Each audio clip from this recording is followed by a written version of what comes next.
नमस्कार मंडळी, आजच्या ब्लॉगची सुरुवात स्वामी दर्शनाने करूया। आणि आज मी खूप दिवसांनंतर देवपूजा केली आहे, कारण ट्रिपला जाण्याच्या आधी मी पूजा केली होती। ट्रिपवरून आल्यानंतर सुद्धा 2 दिवस मला पूजा करता नाही आली, कारण खूपच घरात बाकीची कामं भरपूर होती। मग मी पूजा नाही केली आणि त्यानंतर मग ज्या आपल्या अडचणी असतात त्यामुळे मला पूजा करता आली नाही।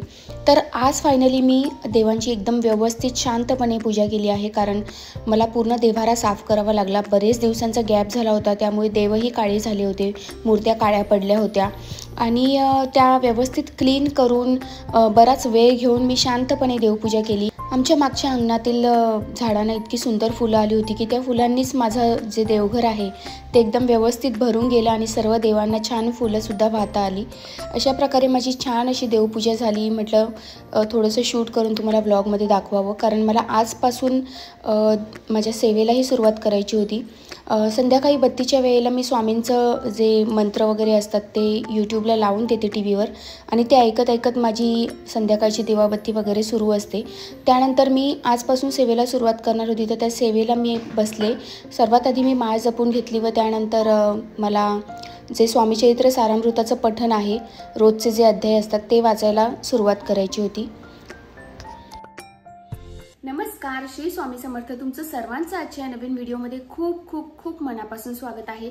तर आपण नवीन वर्षामध्ये आलेलो आहोत। 2025 साल सुरू झालेला आहे आणि जानेवारीतले 10 दिवस संपले सुद्धा। म्हणजे दिवस इतके पटापट निघून जातात ना की आपल्याला कळत पण नाही की इतके फास्ट कसे दिवस निघून जातात आहे। तर नवीन वर्षामध्ये आपण काही नवीन गोष्टी करायला सुरुवात करतो। प्रत्येक जण आपण काही ना काही ठरवतो की नवीन रेझोल्यूशन ठरवतो की मी ह्या वर्षामध्ये हे करेल ते करेल। काही जण आपापले गोल्स सेट करतात की ह्या वर्षामध्ये माझं हे ध्येय आहे किंवा ते ध्येय आहे। कोणी करिअर बद्दल, कोणी हेल्थ विषयी, म्हणजे सगळेजण आपापले गोल्स सेट करतो की 2025 हे नवीन वर्षामध्ये मी काय काय करणार आहे, स्वतःसाठी काय करणार आहे किंवा माझ्या कुटुंबासाठी काय करणार आहे। तर मला तुम्हाला सांगायचं आहे की माझं पण एक ध्येय आहे।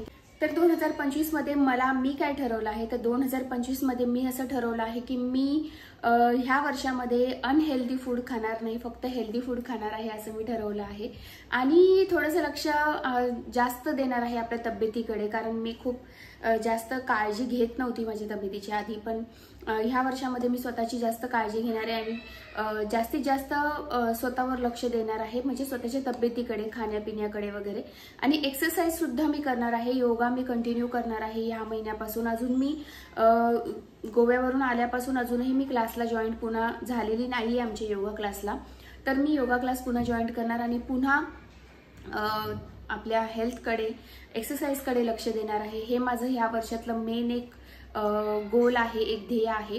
दुसरी गोष्ट म्हणजे स्वामी सेवा। तर स्वामी सेवा ही फार इम्पॉर्टंट आहे माझ्यासाठी, फार महत्त्वाची आहे, कारण माझ्या आयुष्यात ज्या काही अडचणी होत्या आतापर्यंत त्या सगळ्या स्वामी महाराजांच्या सेवेने दूर झाल्या आणि जे काही माझ्या आयुष्यात पॉझिटिव्हिटी आली, पॉझिटिव्ह बदल झाले, ते सगळं स्वामी सेवेमुळे झालं। तर मला माझ्या आयुष्यात स्वामी सेवेने काय दिलं, तर माझ्या आयुष्यात मला स्वामी सेवेने सगळंच दिलं। म्हणजे जी ताकद असते ना, बघा आयुष्य म्हटल्यावर अडचणी आणि दुःख प्रत्येकालाच येतं, पण त्या अडचणी आणि दुःखामधून ओव्हरकम होण्यासाठी, त्या दुःखातून बाहेर येण्यासाठी जी ताकद लागते ती आपल्याला स्वामी महाराज देतात की तू लढ, मी तुझ्या पाठीशी आहे असं महाराज म्हणतात। त्यामुळे प्रत्येक परिस्थितीशी तोंड देण्याची जी ताकद असते ना ती आपल्याला महाराज देतात आणि स्वामी सेवेमधून आपण ते साध्य करू शकतो। कारण स्वामी सेवेमध्ये इतकी ताकद आहे की म्हणजे महाराज स्वतः बोलतात ना की जो मला जपतो मी त्याला जपतो, जो माझं नाव जपतो मी त्याला जपतो। म्हणजे महाराजांना नामस्मरण अतिशय प्रिय आहे। तर मी ठरवलं आहे की ह्या वर्षामध्ये न चुकता रोज एक माळ तरी जप मी करणार। सेवेचे जे महत्त्वाचं पुस्तक आहे ते म्हणजे स्वामी चरित्र सारामृत। तर स्वामी चरित्र सारामृतात म्हणजे रोज एक अध्याय वाचला तरी चालेल किंवा रोज 3 अध्याय वाचायचे असतात। टोटल 21 अध्याय असतात, 21 अध्याय असतात आणि रोज 3 ह्याप्रमाणे 7 दिवसामध्ये आपलं पारायण पूर्ण होतं। मग काही जणांना रोज रोज 3 अध्याय नाही जमत, तर ॲटलिस्ट 1 अध्याय तरी तुम्ही रोज वाचा, म्हणजे तेवढी तरी आपली स्वामी सेवा होईल।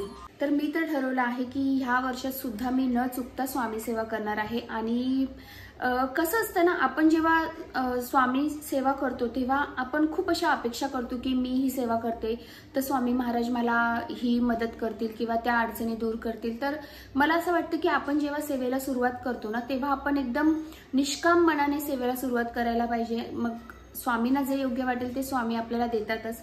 मी असाच एक व्हिडिओ मागच्या वर्षी सुद्धा घेऊन आले होते की नवीन वर्षामध्ये तुम्ही स्वामी सेवेला सुरुवात करू शकता, तर कशा प्रकारे सुरुवात करायची वगैरे. तर तेव्हा सुद्धा मी दाखवलं होतं. हे जे पुस्तक आहे ते आहे स्वामी चरित्र सारामृताचं पुस्तक आणि हे तुम्हाला स्वामींच्या कोणत्याही जवळच्या केंद्रामध्ये मिळून जाईल.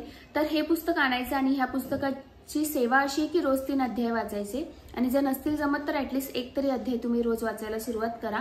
आणि सेवेच्या आधी तुम्ही महाराजांना फक्त एवढंच सांगा की महाराज मी आजपासून तुमची सेवा करायला सुरुवात करणार आहे, तर तुमचा आशीर्वाद आमच्या सोबत राहू द्या. आणि तुमच्या काही अडचणी असतील तर त्या सुद्धा तुम्ही सांगू शकता की महाराज आमच्या अशा अशा अडचणी आहेत आणि त्या तुम्ही दूर करा.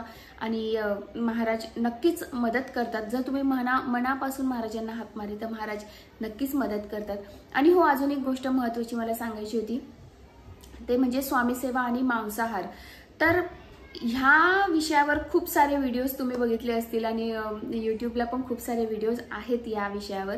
पण आम्हाला केंद्रामध्ये सांगितलं जातं की ज्या दिवशी तुम्ही मांसाहार करणार आहात, आता बऱ्याच घरांमध्ये मांसाहार करतात, बऱ्याच वेळा असं होतं की ज्या गृहिणी असतात त्यांना करायचा नसतो पण फॅमिलीसाठी त्यांनाही करावं लागतं किंवा फॅमिलीसाठी त्यांना बनवावं लागतं. तर ॲक्च्युली कसं आहे ना की आपण स्वामी सेवा करतो तेव्हा आपल्याला फक्त एवढं पाळायचं असतं की आपण ज्या दिवशी नॉनव्हेज खाणार त्या दिवशी आपल्याला सेवा करायची नाहीये.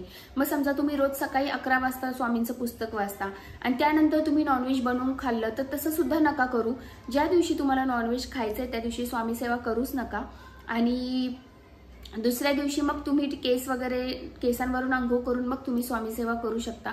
पण एवढाच एक नियम आम्हाला केंद्रामध्ये सांगितला होता की तुम्ही ज्या दिवशी नॉनव्हेज खाल त्या दिवशी स्वामी सेवा नाही करायची, स्वामींची पोथी पण हातात नाही घ्यायची, माळ सुद्धा नाही जपायची.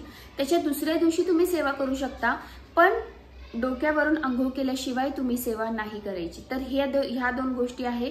जे लोक मांसाहार ज्यांच्या घरामध्ये करतात त्यांनी एवढी फक्त काळजी घ्यायची आणि एवढा नियम पाळायचा आहे, कारण महाराजांना नाही चालत मांसाहार करून सेवा, महाराजांना नाही चालत. तर तेवढा फक्त नियम आपल्याला पाळायचा आहे. मी सुद्धा तो नियम पाळते. आणि आमच्या घरामध्ये तर देवाचे टाक आहेत, त्यामुळे आम्हाला टाक असल्यावर अशी सेवा करावी लागते की जर आपण नॉनव्हेज खाल्लं तर केसांवरून अंघोळ केल्याशिवाय आम्ही देवाला टच करत नाही, देवपूजा करत नाही. तर ज्या दिवशी मला केसांवरून अंघोळ करायची म्हणजे डोक्यावरून अंघोळ करायची नसेल त्या दिवशी मी पूजाच करत नाही. तर असे हा एवढाच एक नियम आहे स्वामी सेवेचा, दुसरा कोणताच नियम नाही आहे. बाकी तुम्ही मांसाहार करून सुद्धा स्वामी सेवा करू शकता. असं काही नाही की मांसाहार केला तर तुम्ही स्वामी सेवा करू शकत नाही. तर मांसाहार करायचंय तर करा पण त्यासोबत स्वामी सेवा सुद्धा करा. आणि एवढा नियम पाळा की फक्त डोकं धुवूनच तुम्ही अंघोळ करताना केस धुवूनच तुम्ही स्वामींची पुढची सेवा करा. आता समजा तुमचा 1 अध्याय वाचून झाला, दुसऱ्या दिवशी तुम्ही मांसाहार केला तर तिसऱ्या दिवशी तुम्ही दुसरा अध्याय वाचायचा डोक्यांवरून अंघोळ करून. असं तुम्ही कंटिन्यू करू शकता. तर ही जी सेवा आहे तर ही सेवा तुम्ही आता नवीन वर्षामध्ये कोणत्याही दिवसापासून सुरू करू शकता. प्रत्येक दिवस छान आहे, कोणत्याही दिवसापासून तुम्ही सुरू करू शकता. जसं की मी आजपासून सुरू केला, आज 10 तारीख आहे, 10 जानेवारी, तर मी आजपासून सुरू केली आहे. तुमची जेव्हा इच्छा असेल तेव्हा तुम्ही सुरू करू शकता. अजून दुसरी एक महत्त्वाची गोष्ट म्हणजे एक महादेवाची एक सेवा आहे, ती सुद्धा तुम्ही 40 दिवस करून बघा की रोज फक्त 1 लोटा जल महादेवाच्या पिंडीवर जाऊन व्हायचं आहे. तुमच्या कोणत्याही कितीही मोठ्या अडचणी जरी असतील तरी त्या दूर होतात. आणि म्हणजे महादेवाच्या पिंडीवर तुम्ही फक्त 1 लोटा जल वाहिलं तर करून बघा ह्या सर्व सेवा. आणि जेवढं जमतील तेवढ्या सेवा करा. खूप जास्त पण बर्डन घेऊ नका. ॲक्च्युली माझं कसं आहे ना की मी 40 दिवसाची सेवा ठरवली होती महादेवाची आणि ती सेवा मी आता कंटिन्यू करणार आहे. ती पण सेवा माझ्यामध्ये खंड पडला ट्रिपमुळे.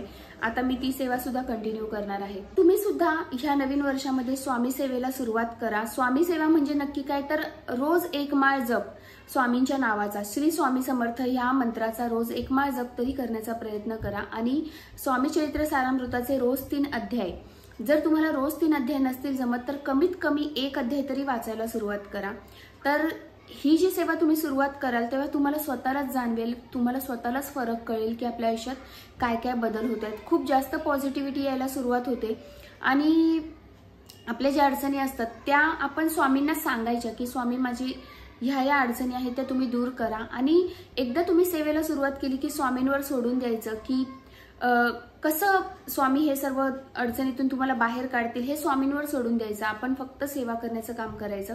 आणि हा माझा पर्सनली अनुभव आहे की माझ्या आयुष्यात जेव्हा जेव्हा अडचणी आल्या स्वामी महाराजांनी त्या सगळ्या अडचणी दूर केल्या. आणि जर महाराज जर माझ्या अडचणी दूर करू शकतात तर तुमचे सुद्धा नक्कीच करू शकतील. तर नक्कीच ह्या वर्षामध्ये मी तर स्वामी सेवेला सुरुवात केली आहे आजपासूनच. इथून मागे तर माझी ट्रिपवरून आल्यापासूनची आवराआवर वगैरे सुरू होती आणि मला जमलंच नाही सेवा वगैरे करायला. मी सेवा करताना स्वामींकडे काही मागत नाही, मी फक्त ग्रॅटिट्यूड एक बोलतात ना एक थँक्यू बोलण्यासाठी मी स्वामींना सेवा अर्पण करणार आहे की जे काही आतापर्यंत आयुष्यात त्यांनी दिलं आहे त्याबद्दल एक कृतज्ञता म्हणून ही सेवा मी आजपासून सुरू केलेली आहे. तर तुम्ही सुद्धा जर सेवा सुरू केलेली नसेल तर ह्या नवीन वर्षामध्ये स्वामी सेवेला सुरुवात करा आणि स्वामींची कृपा तुम्हाला नक्की नक्की नक्की मिळेल ही मला पूर्ण विश्वास आहे. आणि मी सुद्धा स्वामी महाराजांना विनंती करते की तुमच्या आयुष्यातल्या ज्या काही अडचणी आहेत त्या सर्व दूर होऊन स्वामींची तुमच्यावर कृपा व्हावी आणि सगळ्या तुमच्या चांगल्या इच्छा स्वामी महाराज ह्या नवीन वर्षामध्ये पूर्ण करावेत. तर असा होता आजचा व्हिडिओ आवडला असेल तर नक्की व्हिडिओला लाईक करायला विसरू नका, शेअर आणि सबस्क्राईब सुद्धा करा. चला तर मग पुन्हा भेटू अशाच एका सुंदर व्हिडिओमध्ये. तोपर्यंत श्री स्वामी समर्थ.